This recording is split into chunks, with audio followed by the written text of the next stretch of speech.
वो चुनाव जीतना चाहता है लेकिन डरता है निष्पक्ष चुनाव से। वो देना चाहता है टीवी साक्षात्कार और डरता है सच्चे पत्रकार से। वो अखंड भारत की बात करता है लेकिन डरता है भारत की एकता से। वो करता है गांधी को नमन और डरता है आंदोलन से।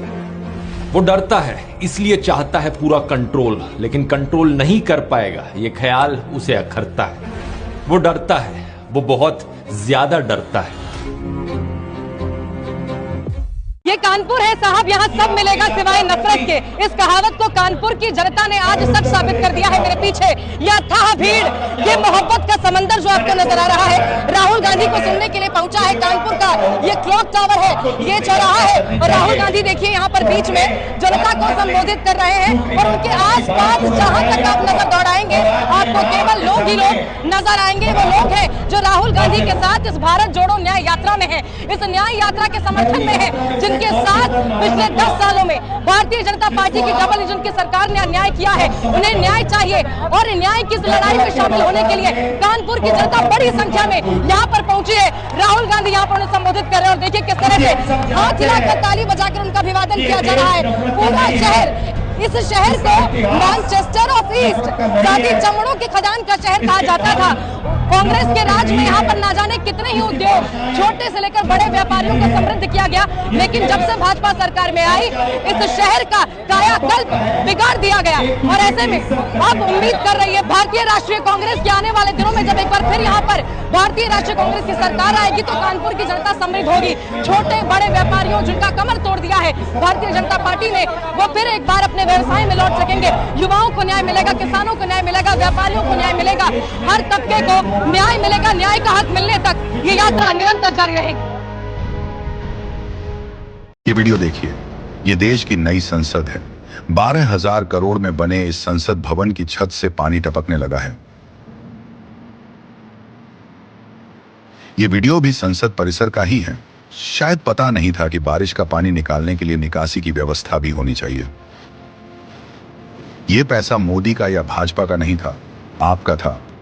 आपसे दूध दही से लेकर हर छोटी से छोटी चीज पर टैक्स वसूल कर 1200 करोड़ रुपए में यह अजूबा तैयार हुआ है। जमकर लूटा जा रहा है देश को।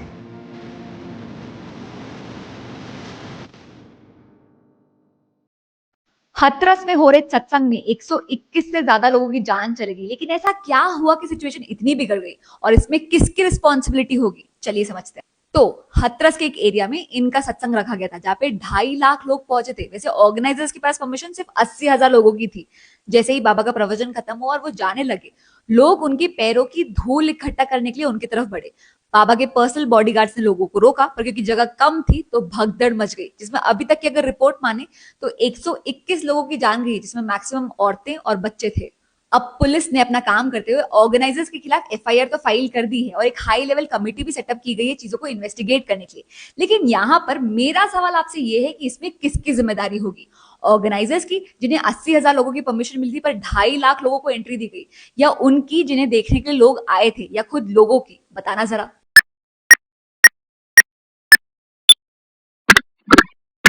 हेलो एवरीवन, आई होप कि आप सब अच्छे और अच्छे नहीं भी होंगे, छाड़ा प्रिटेंड तो कर ही होंगे। अभी हम लोग देखने वाले गोदी मीडिया के एक्सपोज वीडियो, और हर वीडियो का देने वाला हूं मैं अपना ओपिनियन कि मैं इस टॉपिक पे क्या सोचता हूं। तो आप लोगों से रिक्वेस्ट है, चैनल साथ जुड़ जाएं, सब्सक्राइब कर लें, फ्री ऑफ कॉस्ट है। स्टार्ट करते हैं पहली वीडियो के साथ, चलिए देखते हैं।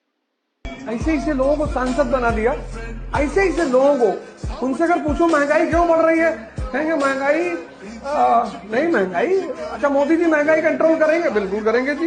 कैसे करेंगे? नहीं, मोदी जी अपनी तरफ से करेंगे। अरे भैया आप सांसद हैं, आप बताओ कैसे करेंगे? नहीं करेंगे वो।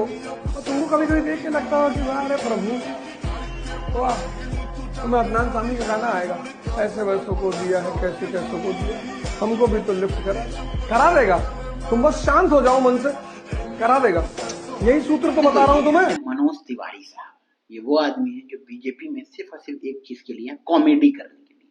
बीजेपी पार्टी में अपना मजाक बनवाने के लिए है। बीजेपी पार्टी में जो ना ये किस लिए है, ये मुझे तो समझ में नहीं आता है। ये ना इनका ना कोई जेन्युइन मुद्दा है, ना ये किसी चीज के लिए जो है ना बिहार के लिए कुछ आज तक भला किए, ना यूपी के लिए आज तक इन्होंने कुछ किया, ये ना इंडस्ट्री के लिए कुछ भी नहीं। भाई साहब का क्या है, बस कॉमेडी। बस इनसे मजाक करवा लो, इनसे फालतू के बयान दिलवा लो, उनसे फालतू के लॉजिक करवा लो, बस इनसे। इनके ऐसे इंटरव्यू इंटरनेट पे अवेलेबल है ना कि देख लो ना तो आपका मन करे कि भाई साहब इसको नेता कौन बना दिया बे, इसका नेता जैसी औकात नहीं, नेता बन के घूम रहा है भाई साहब।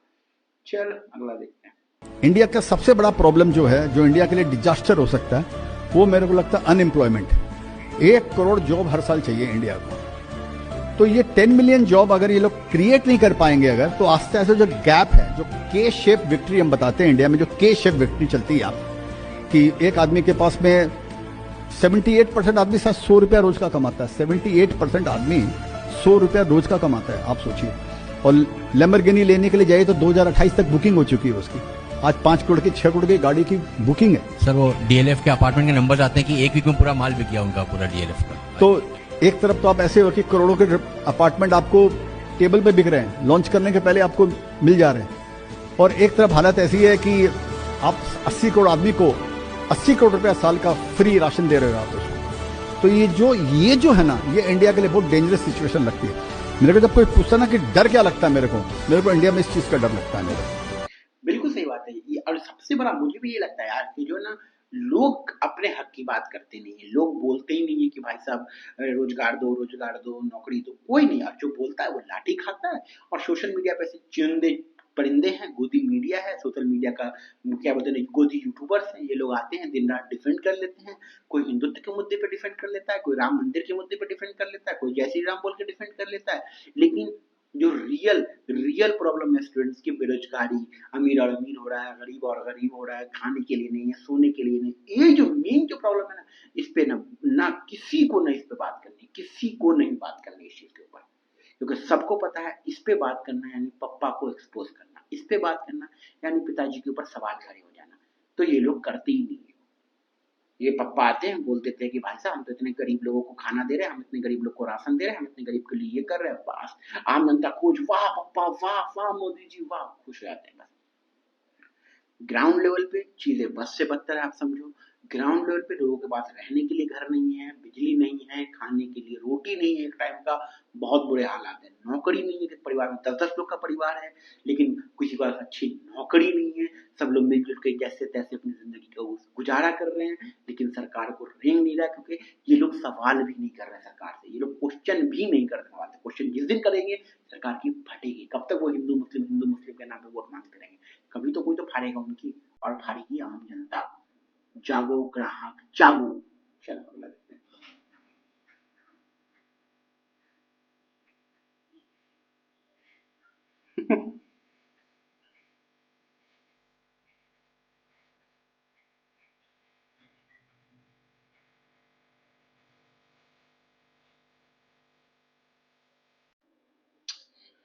ये अच्छा था कि भाई साहब अगर हर अच्छी चीज का क्रेडिट तुम ले लेते हो, जो भी चीज अच्छा होता तुम ना बोर्ड वहां पे जाके चिपका देते हो, अपने झंडे वहां पे लगा देते हो। तो भाई साहब जो चीज जहाँ पे खराब है वहां पे भी अपने झंडे थोड़े लगवा लो भाई साहब, क्या ही जाता है आपका, लगवा लो। लेकिन ऐसे कैसे चल अगला देख। कि लोग हमको बोलते थे अरे ये बच्चे क्या करेंगे, ये खाली फिरते रहते हैं, देखो एक बच्चा यहाँ है, एक बच्चा वहां बैठा है।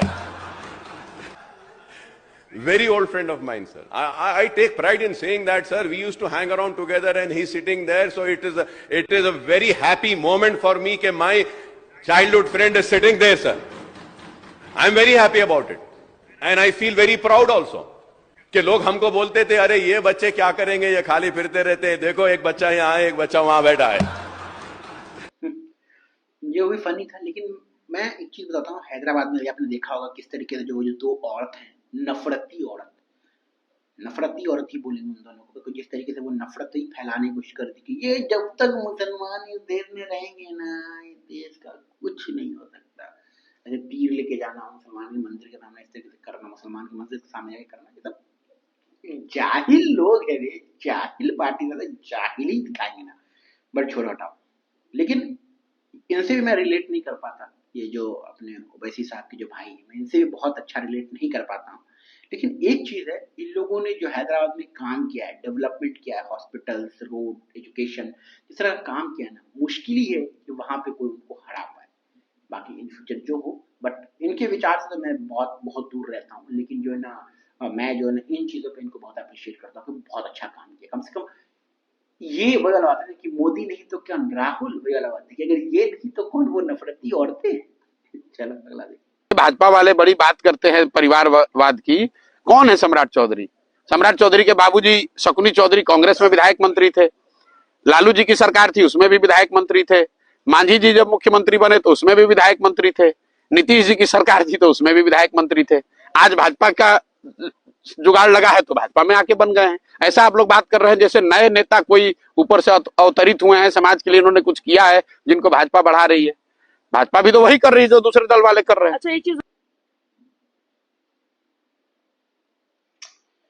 लेकिन भाजपा करे तो कोई दिक्कत नहीं है, भाजपा हिंदू मुस्लिम करे तो कोई दिक्कत नहीं है, भाजपा नफरत फैलाए तो कोई दिक्कत नहीं है, भाजपा जो है ना गोदी मीडिया के साथ मिल जाए कोई दिक्कत नहीं है, भाजपा जो है ना विपक्ष पार्टी के लीडर को खरीद ले कोई दिक्कत नहीं है, भाजपा में घोटाले हो कोई दिक्कत नहीं, भाजपा में बलात्कारी हो कोई दिक्कत नहीं हो, भाजपा में जो हो कोई दिक्कत नहीं, बस उसको भाजपा का होना पड़ेगा।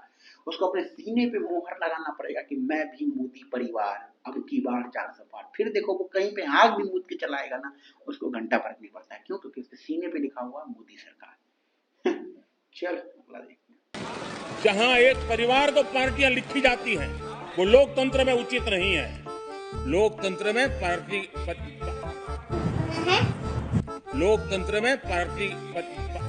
अरे कहना क्या चाहते हो? अनेक एक परिवार के 10 लोग राजनीति में आए, कुछ बुरा नहीं है। हम तो चाहते हैं नौजवान लोग आए, हम भी चाहते हैं ये इसकी चर्चा करिए। खाओ माँ कसम। हमारे साथ आपके साथ मेरा विषय नहीं है। हमारे साथ आपके साथ मेरा विषय नहीं है। एकदम इन्होंने वक्त बदल दिया, जज्बात बदल दिए, जिंदगी बदल दी। बिल्कुल सही बात है। मोदी जी जब बात करते हैं नेपोटिज्म की तो हंसी आती है, जब बीजेपी बात करता है परिवारवाद की तो मुझे लगता है कि यार ये लोग क्या सस्ता नशा करके, ये लोग गांजा खत्म हो गया है क्या यार? ये लोग गांजा सप्लाई करो यार, वैसे बैन है लेकिन सप्लाई करो कहीं ना कहीं से लाके ये लोग भूल जाते हैं अपना परिवारवाद। इतना बड़ा एग्जाम्पल है अमित शाह का बेटा जय शाह, इतना बड़ा एग्जाम्पल है, लेकिन ना वो कहाँ किसी को दिखेगा, वो तो दिखता ही नहीं है इन लोगों को। क्या बोले, बीजेपी आधी से साथ में क्या बताऊं, कुछ भी करो बस सीने पे बीजेपी का मोहर लगा लो, फिर आप कुछ भी कर सकते हो। परिवारवाद हो गया, घोटाला हो गया, चोरी चकारी हो गई, बेईमानी हो गई, नफरती बयान हो गया, सब कर सकते हो। बस आपके सीने पे लिखा होना चाहिए मैं भी मोदी परिवार। चलो अगला देखते हैं। यहाँ पे यार मुसलमान की दुकान है, यहाँ हिंदू मुस्लिम सब भाई भाई है। यहाँ आपका जल पवित्र नहीं होगा ना, बोले सब मन का महल है और कुछ नहीं है। ऐसी कोई जगह जो शुद्ध हो इस धरती पे, कोई जगह ऐसी है? मैं बोल रहा हूँ ना कि लोगों के मन में थोड़ी है भाई नफरत, ये तो सरकार अपनी कुर्सी के लिए समझ रहे ना नफरत फैलाती है, अपने हक मतलब अपने सत्ता में बने रहने के लिए, अपने पावर के लिए लोगों को लड़ाती है। ये बात तो बहुत बेसिक है, सब समझता है। चलो, जब स्पीकर सीट से खड़ा हो जाता है तो मैं माननीय सदस्यों को अवगत कराना चाहता हूं, वो बैठ जाया करें। ये मैं पहली बार कह रहा हूं, मुझे 5 साल कहने का अवसर नहीं मिलना चाहिए। अरे वाह, कॉन्फिडेंट है कि 5 साल तक कुर्सी बरकरार रहेगी, क्योंकि ऊपर से आशीर्वाद है इनके ऊपर भी। ज्यादा नहीं बोलूंगा, विवाद हो जाएगा। चलो अगला देखते। थोड़ा सोचो, धार्मिक लोगों ने कैसी तरकीबें निकाली। पाप करते हैं, गंगा में स्नान कराते। अब गंगा में स्नान करने का और पाप के मिटने से क्या संबंध हो सकता है? दूर का भी कोई संबंध नहीं हो सकता। गंगा का कसूर क्या है? पाप तुमने किया, और ऐसे अगर गंगा धो धो के सबके पाप लेती रही हो तो गंगा के लिए तो नरक में भी जगह न मिलेगी। इतने पाप इकट्ठे हो गए होंगे। और अगर इतना ही आसान हो, पाप तुम करो, गंगा में डुबकी लगाओ और पाप हल हो जाए, तब तो पाप करने में बुराई ही कहां रही। सिर्फ गंगा तक आने जाने का श्रम है। तो जो गंगा के किनारे रह रहे हैं उनका तो कहना ही क्या। तुमने तीर्थ बना लिए, तुमने छोटे छोटे पुण्य की तरकीबें बना ली ताकि बड़े बड़े पापों को तुम झुठला दो, बुला दो। छोटा मोटा अच्छा काम कर लेते हो, अस्पताल को दान दे देते हो। दान उसी चोरी में से देते हो जिसका प्रायश्चित कर रहे हो। लाख की चोरी करते हो, 10 रुपया दान देते हो, लेकिन लाख की चोरी को 10 रुपए के दान में ढांक लेना चाहते हो। तुम किसे धोखा दे रहे हो? या इतना भी नहीं करता कोई, रोज सुबह बैठ के 5-10 मिनट माला जप लेता है, माला के गुरिये सरका लेता है, सोचता है हल हो गया। या राम राम जप लेता है, या राम नाम छपी चदरिया ओढ़ लेता है, सोचता है मामला हल हो गया। जैसे राम पर कुछ एहसान हो गए। अब इन चीजों को ना मेरा बहुत सिंपल मेरा एक लॉजिक है कि भाई मेरा इतना मानना है कि तुम तकलीफ किसको देते हो? इंसान को। माफी किससे मांगते हो? भगवान से। क्या लॉजिक है इस चीज का? मुझे बहुत वाहियात लगता है। अगर आपकी वजह से किसी का दिल दुखा है, आपकी वजह से किसी का नुकसान हुआ है, आपकी वजह से कोई बहुत परेशानी में है, आपकी वजह से अगर किसी को बहुत तकलीफ हो रहा है, तो आप उससे आके माफी मांगो ना। भगवान से क्यों मांग रहे हो? चाहो उससे माफी मांगो, वो माफ कर देगा, भगवान खुद ही माफ कर देगा आपको।